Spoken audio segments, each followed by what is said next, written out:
Ես ընդդիմադիր չեմ, իշխանամետ չեմ, որևէ կուսակցության դեմ կամ կողմ չեմ, ես հասարակության մեկ մասնիկն եմ, քաղաքացի, ով գիտակցում է իր պատասխանատվությունը խոսքի, մտքի և լռության համար։ Իմ խոսքը ուղղված չէ անձերի դեմ, այն ուղղված է մշակույթին, որտեղ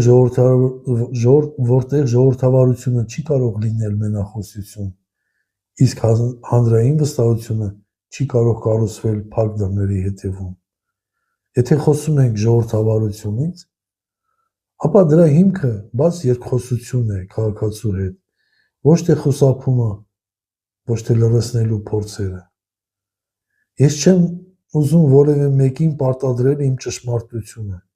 Ես պարզապես լուսավորում եմ հարցերը, որոնք հասարակության ներսում արդեն հասունացել են։ Եթե այս խոսքը անհարմար է, դա իմ մեղքը չէ։ Եթե այն պահանջում է պատասխան, դա արդեն քաղաքական, քաղաքացիական պատասխանատվության դաշտում է։ Այս փուլը նոր իրականություն է,